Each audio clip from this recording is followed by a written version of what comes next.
Hello friends, Heidi here from Rain Country. God is good all the time. And I'm here for another this and that, and today I'm going to be making some Calendula soda and talking about some other this and that. So let's get started on the soda.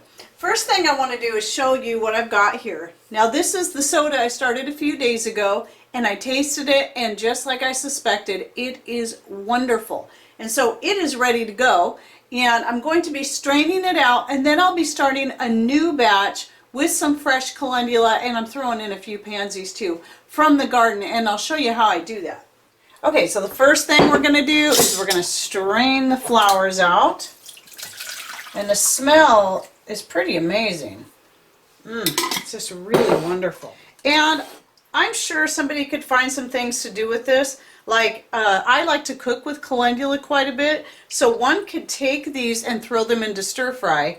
And in fact, I think I'm going to do that with these. I love to stir fry with calendula flowers, so that would be a good way to use these up. Even the ones you use in your vinegar, you could do the same thing. You just got to keep in mind that for the vinegar, most of the properties have been leached out and into the liquid itself rather than still being in the flowers. That's why I typically just compost them. And let's see, I am going to also add a little bit of homemade vanilla. And I do have a video on how I make my vanilla, and also I'm making some other extracts. And yes, you can make your extracts without alcohol at all. You can use just glycerin and water. And then Gudrun gave me a good idea of using honey and water, which I haven't tried yet, or even honey and alcohol. And now I'm going to pour the soda. You can see it's fizzy. It smells really good with that vanilla in there. It smells a lot like cream soda. And I'm going to pour a little glass and try that with the vanilla in it. Very good. It has almost a citrusy flavor to it as well. Very good. Almost, yeah, I would say kind of like an orange cream. Really yummy. So I want to make sure that I put a tight-fitting lid on this before I put it in the fridge, because that's going to keep it fizzy. If you put too loose of a lid on it, it's you know, like a lid like this. This is a recycled peanut butter jar lid. It's not going to hold its fizz. It'll get fizzier sitting in the fridge, especially if you want to add a little bit more sugar to it and stuff. It can get fizzier. Put a tight-fitting lid on. Okay, I'm going to steal the Tatler lid so I don't have to go open a new box off of my blueberry fermentation starter. Because I find with the fermentation starter, since I'm feeding it periodically, just using one of these lids works well. Okay, so now we're going to start a fresh batch of the calendula vinegar. So I'm going to throw in some sugar. I want to put in about a 1/4 cup. So keep in mind, the bacteria and the yeast are going to feed on the sugar, so that by the time you get ready to drink your soda, there's not going to be near this much sugar in it. There should, you want some sweetness to it, but yeah, the fermentation process is going to eat up a lot of the sugar, so you won't actually be consuming this much sugar. You can also use honey. Honey is also a good option. Honey ferments very easily, actually easier than just your organic cane sugar, which is what I have here. I just tend to use the organic cane sugar because it's cheaper for me in the long run, though I love raw blackberry honey. Okay, so now I'm going to pour my filtered rainwater in there. You don't have to fill it all the way up to begin with. In fact, you don't want to. And then you just stir the sugar in. You can warm your water a little bit so that the sugar will dissolve better. But since it's going to be sitting for a few days, the sugar is going to dissolve anyway. So I don't concern myself with that. And then for a 1 quart of soda, I use 1/4 cup of my fermentation starter. And if you want to know how to make a fermentation starter, it's very simple. I'll go ahead and link to the video right up here. And I really don't even measure it anymore. I just pour a bunch in there, and that's going to be plenty to get it going. Put the berries back in, add a little bit more sugar back to my fermentation starter to keep everything alive in there, and some more water. I typically don't even mix it, but since I got a spoon here, I'll go ahead and stir that in. And then I set it back on I set it on my counter and let it sit for the rest of the day just to get it all very active again. And then here's my blueberry one. The goji berry and the blueberry are the two I've been using. In fact, I don't have any others going right now, but you can use any fruit or ginger. Ginger root's excellent for making a fermentation starter. Now, in most cases, a fermentation starter is really unnecessary. I prefer using it because I feel that it guarantees I'm going to get a good ferment and not have to worry about it going rotten instead, because sometimes that can still happen. Maybe the yeast isn't as active as you think it's going to be on your herbs or your fruits, and it just doesn't get going. Okay, now I'm going to throw in my fresh calendula and the few pansies I picked, because I just threw the pansies in there because, well, I happen to have some. Okay, and now I'm going to stir those down in there. This will probably have a better color than the other one because I got more. The other one had mostly just yellow calendula, but this has the pink, the yellow, and the orange, plus the couple of those pansies in there. So it's probably going to have more of a pink to reddish color when it's done. Okay, and this time I will go ahead and put the tighter fitting lid on, but I'm not going to put it on too tight to begin with, and just let it sit on the counter. It's going to take 3 days.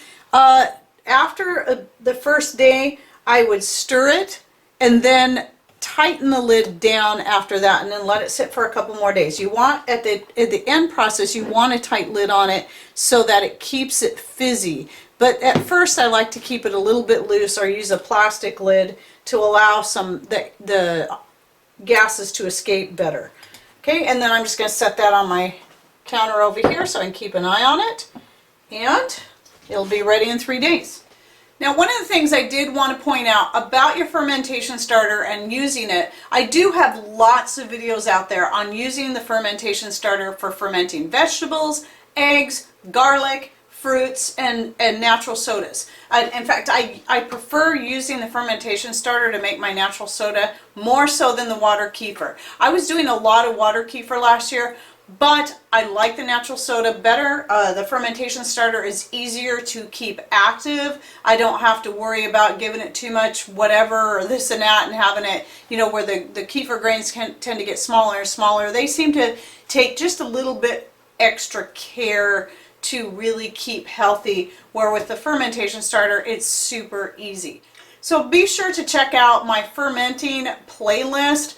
I do most of my ferments using this. Now, when I first started fermenting, long before YouTube, long before I'd learned much of anything, I figured out on my own how to make my own homemade kimchi, doing it the old-fashioned way with the salt brine method. And I loved it. I would actually do it, when I say old-fashioned, I mean keeping it in a cold spot and letting it sit for 10 to 14 days. And it was pretty great, though there would be occasional batch that for whatever reason didn't properly ferment, and it would spoil and get slimy and gross, and I'd have to throw it out. And it was really heartbreaking when that would happen. And one day when I learned about the fermentation starter, it was from a blog page I'd come across, and I can't remember the name of it, but if I can find the name of it and a link again, I will go ahead and link to it up here. It's really a great blog page. And that's where I learned how to make the ginger bug, which is really the same thing. And I learned how to do that because I was wanting to know how to make honey wine and make it using something other than buying a store-bought wine yeast or even a bread yeast. Some people use bread yeast in there. And you can actually make a honey wine without adding anything to it. There's so much things that will ferment on its own without, you know, adding anything to it. You think about it, when you make your fermentation starter, all you're using is fruit, water, and sugar to get it going in the first place. But anyway, from there, I started doing my own experiments, trying to figure out other things I could use, because ginger I've tried growing a few times, and I will try again at some point in the house in a pot if I remember. It's just a matter of remembering to get some ginger and do that. But ginger to buy at the store, especially organic ginger, is very expensive. And so I started experimenting with other ways, just knowing the basics of, well, how does it work? Okay, well, I should easily be able to use any fruit for the most part, especially if I leave the skin on. And that's what I started doing.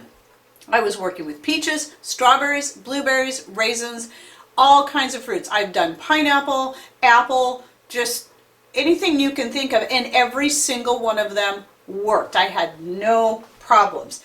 I decided to start experimenting, get back into kimchi making, but try it without using all the salt that you need to do your brine, and then you have to rinse it out and all this kind of stuff, and tried just cutting up my cabbage and the different vegetables I want in there and putting them into the jar and adding a 1/4 cup per quart of the fermentation starter, and it worked really good. I personally liked it better than the other way, because I wasn't having to use so much salt like you do when you do the salt brine method, and it was just simpler.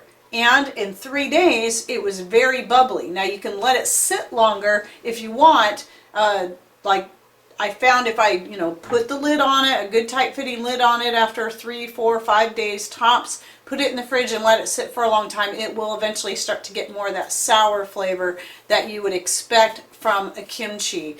And so in fact, I have some kimchi I did months ago using bok choy sitting in the fridge, and it's really good. I've been kind of burned out on fermented foods. I go through spurts, like I'm sure a lot of people do.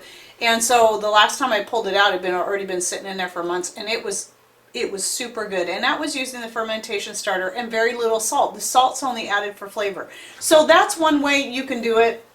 It's just another way. It doesn't mean it's better. It doesn't mean it's necessarily more healthy than using the salt brine.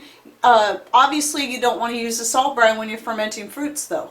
But fruits will ferment easily on their own. I still like using the fermentation starter just to ensure it's going to ferment and not have to worry about it spoiling. Because when you make your starter, you're just doing a little bit at a time, like I have here, a pint jar.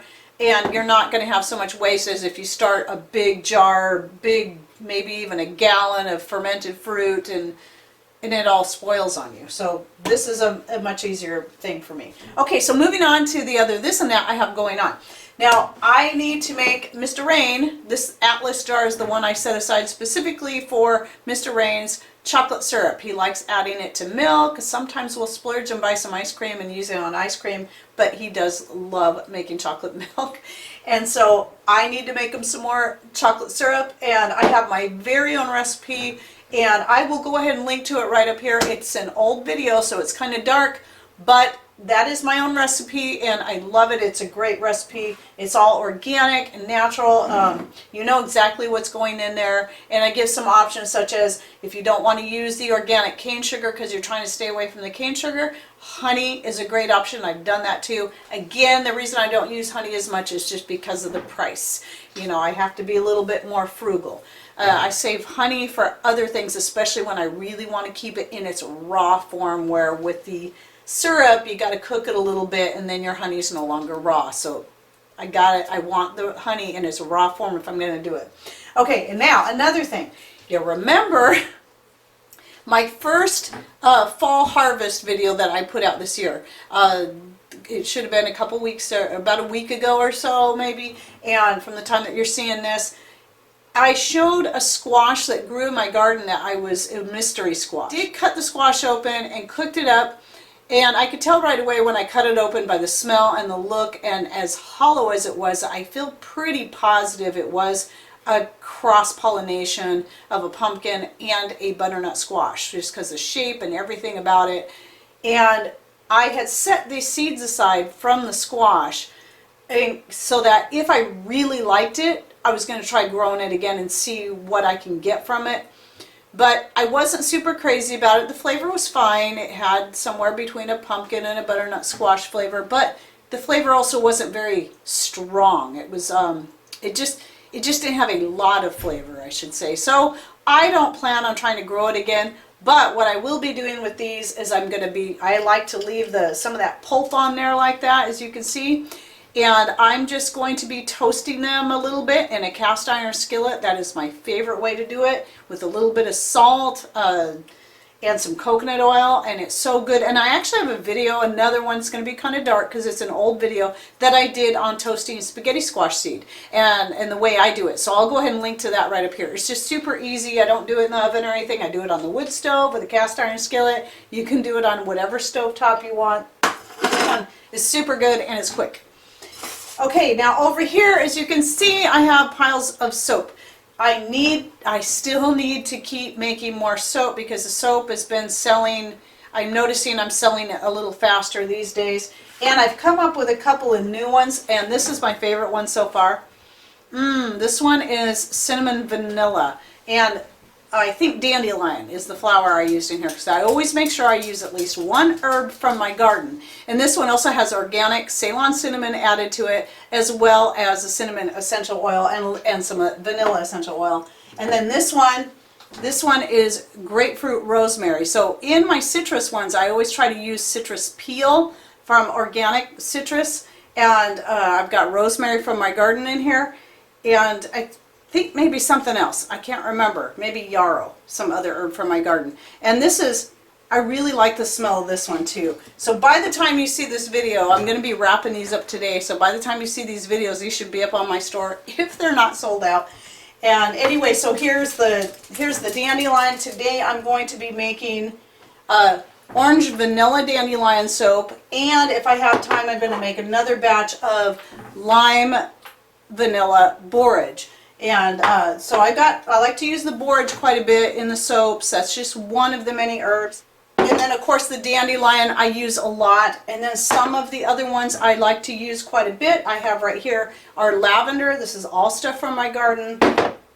Rose petals, calendula flowers, nasturtium, these are the flowers obviously, and marshmallow leaves and flowers. These are some of my favorite herbs for putting into my soap. So if you're new to my channel and you haven't seen any of my soap making videos, I have several out there. I don't have a ton.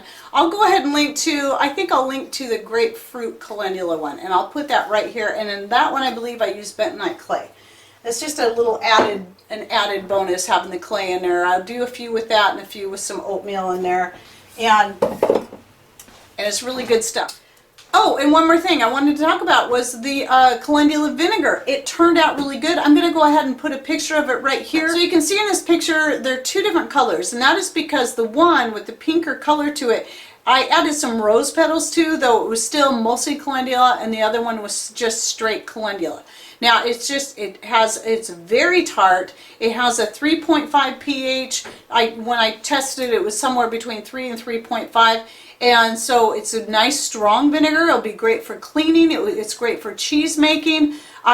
Because the flavor of the flowers, of calendula flowers, isn't bitter and strong like maybe marigold, like your French marigold, or your lavender, though I initially made it for being more of a hair wash, it will be great for using in food. It has a nice flavor, which was what stemmed me into making the calendula soda to begin with, because I was just really liking the flavor. So if you're still growing calendula and it's still going for you this time of year, go ahead and pick some and try making some soda and see what you think. You could just try making a pint-sized jar to start with and see, because that way if you don't like it, you don't have to continue. But I think you're going to like it because calendula is a nice mild flavor. It just goes well with anything. That's why I like to cook with it quite a bit. I've added the petals to breads and stuff. And again, like I said earlier, I like to use it in stir fry. So great stuff, calendula. If you're not growing it yet, look into growing it. I will be selling some seeds eventually.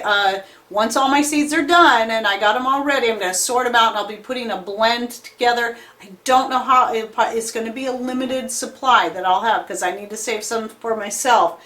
But I will be putting them up on the store along with the marshmallow seeds. I think I'll have some feverfew and possibly some yarrow and maybe a few other things. Not everything. I'm only trying to deal with a few different types of seeds to put up there at a time because it's just, I am so busy, it just gets to be too much. But eventually I'll get to a point where maybe I'm selling even more of my seeds if other things kind of settle down around here and I'm not so strapped for time. All right, well, I hope you enjoyed the this and that for this week and that you learned something new. Thanks for watching. Take care and God bless.